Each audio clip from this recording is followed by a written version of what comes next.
ஆயனர் அவரோட வீட்டுக்கு போனதுல இருந்து நரக வேதனையை அனுபவிச்சுட்டு இருந்தாரு.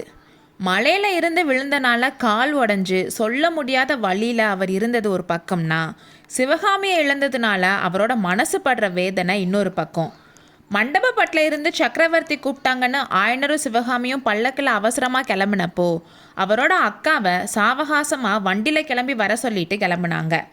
அது மாதிரியே அவங்களும் முக்கியமான வீட்டு பொருட்களை எடுத்துட்டு ரதியையும் சுகரையும் கூப்பிட்டுட்டு வீட்டுக்கு வந்து சேர்ந்தாங்க. அவங்க முன்னாடியே வந்தனால தான் ஆயனர் இப்போ உயிரோடு இருக்கிறது சாத்தியமாச்சு. அவங்க ஆயனரை ரொம்ப நல்லா கவனிச்சுக்கிட்டாங்க. ஆனால் அடிக்கடி அவங்க கேட்ட ஒரு கேள்வி அவரோட புண்ணுல கோல் எடுத்து குத்துற மாதிரி இருந்துச்சு. அந்த கேள்வி, சிவகாமி எங்க?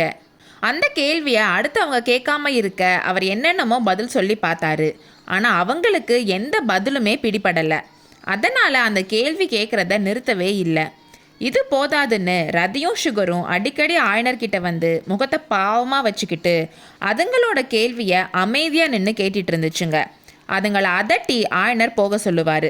சுகபிரம்ம ரிஷி இப்போ அவ்வளவா பேசுகிறதே இல்லை. சில சமயம் அவர் சத்தம் போட்டாலும் அது சிவகாமி எங்கன்னு கேட்குற மாதிரி இருக்கும். அந்த வீட்டை சுற்றி பெரிய பிரளயமே நடக்கிறதா தோணுச்சு. காட்டுக்குள்ளேயும் வெளியிலையும் நிறைய பேர் சத்தம் போட்டுக்கிட்டே ஓடுற சத்தம் கேட்கும். போர் முழக்கங்கள் கேட்கும். அழுகையும் புலம்பலும் கேட்கும். ராத்திரி நேரத்தில் பார்த்தா அங்கங்கே தீ எறிகிறது தெரியும். ஒரு நாள் அந்த காட்டுக்கு பக்கத்திலேயே எங்கேயோ பெரிய சண்டை நடக்குதுன்னு தெரிஞ்சிச்சு. போர் முழக்கங்களும் போர் வீரர்களோட ஜெய கோஷமும் குதிரைகளும் மனுஷங்களும் ஓடுற சத்தமும் ஆயுதங்கள் மோதுற சத்தம் இடைவிடாமல் கேட்டுட்டே இருந்துச்சு. அன்னைக்கு சாயங்காலம் திடீர்னு 5-6 வீரர்கள் உடம்பெல்லாம் இரத்த காயத்தோட தண்ணின்னு கேட்டுட்டு ஆயனர் வீட்டுக்குள்ளே வந்தாங்க. அவங்க பல்லவ வீரர்கள்னு தெரிஞ்சதும் ஆயனர் அவர் படுத்திருந்த இடத்துலையே அவங்கள வரவேற்று அவர் பக்கத்தில் உட்கார சொல்லி அவர் அக்கா கிட்ட சொல்லி தண்ணீர் கொடுக்க சொன்னார். அப்புறம் அவங்களுக்கு எங்கே எப்படி காயமாச்சுன்னு கேட்டார். இதென்ன உங்களுக்கு எதுவுமே தெரியாதான்னு அந்த வீரர்கள் கேட்டாங்க. ஆயனர் அவங்களுக்கு அவரோட காலை காட்டினார்.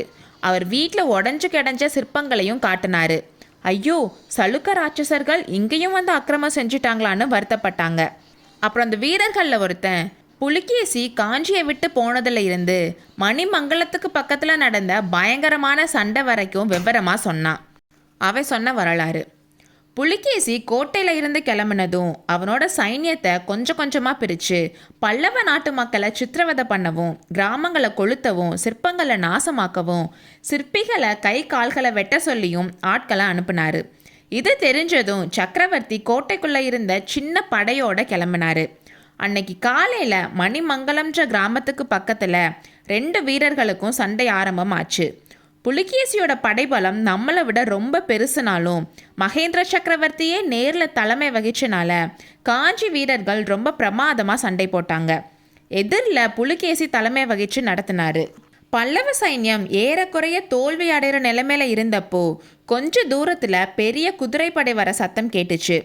ரிஷப கொடியை பார்த்ததும் இதோ மாமல்லர் வந்துட்டாருன்ற கோஷம் கிளம்பிச்சு. கொஞ்ச நேரத்தில் வந்த மாமல்லரோட குதிரை வீரர்கள் இடி மாதிரி சலுக்கர் படை மேலே விழுந்து தாக்க ஆரம்பிச்சாங்க. சலுக்க வீரர்கள் ஓட ஆரம்பிச்சாங்க. அரக்கன் புலிகேசியும் ஓடி போயிட்டான். ஆனால் போகிறப்போ அவன் கையில் இருந்த சின்ன கத்தியை மகேந்திரன் மேலே குறிப்பாத்து எரிஞ்சிட்டு போயிட்டான். சக்கரவர்த்தி சுயநினைவு இழந்து தரையில் விழுந்துட்டாரு. வாதாபி வீரர்கள் போர்க்களத்தை விட்டு ஓடினதுக்கு அப்புறம் மாமல்லரும் பரஞ்சோதியும் மகேந்திர பல்லவர் விழுந்திருந்த இடத்துக்கு வந்தாங்க. அவருக்கு நல்ல வைத்தியம் பார்த்து காஞ்சிக்கு பத்திரமா கூட்டிட்டு போக சொல்லி கட்டளை போட்டுட்டு புறமுதுகிட்டு ஓடின வாதாபி வீரர்களை பின்தொடர்ந்து போனாங்க. இதை சொல்லிட்டு ஆயனர் வீட்டில் இருந்த வீரர்கள் காஞ்சிக்கு போனாங்க. சக்கரவர்த்திக்கு மரண காயம்னு கேள்விப்பட்டதுல இருந்து ஆயனர் ரொம்ப கவலை ஆயிட்டாரு. ஆனாலும் மாமல்லரும் பரஞ்சோதியும் சலுக்க வீரர்களை பின்தொடர்ந்து போயிருக்காங்கன்றது அவருக்கு கொஞ்சம் ஆறுதலாக இருந்துச்சு. அவங்க சிவகாமியை சிறை மீட்டு கொண்டு வந்துருவாங்கன்னு அவருக்கு நம்பிக்கை வந்துச்சு. மணிமங்கலம் சண்டை நடந்து 1 வாரம் ஆச்சு. ஆயனர் டெய்லி ஏதாச்சும் நல்ல செய்தி வராதான்னு ஆவலோட காத்துட்டு இருந்தாரு. வாசல்ல ஏதாச்சும் சத்தம் கேட்டால் பரபரப்பாக எந்திரிச்சு உட்காருவார். இந்த மாதிரி எத்தனையோ தடவை ஏமாந்ததுக்கு அப்புறம் கடைசியில் உண்மையாகவே 2 குதிரைகள் அவர் வீட்டுக்கு வர சத்தம் கேட்டுச்சு. குதிரைகள் வாசலில் வந்து நின்றுச்சு. யார் வரப்போகிறாங்கன்னு ஆயனர் ஆவலோட பார்த்தாரு. வந்தவங்க மாமல்லரும் பரஞ்சோதியும் தான். அவங்கள பார்த்ததும் முதல்ல சந்தோஷப்பட்ட ஆயனர் அவங்க பக்கத்தில் வர வர அவரோட சந்தோஷம் எல்லாம் போச்சு. மாமல்லரோட முகத்தை பார்த்தப்போ அவர் என்ன கேட்க போறாருன்னு தெரிஞ்சிச்சு. அந்த கேள்வியை அவர் கேட்கறதுக்கு முன்னாடி நாமே கேட்டுடலான்னு முடிவு பண்ணாரு ஆயனர்.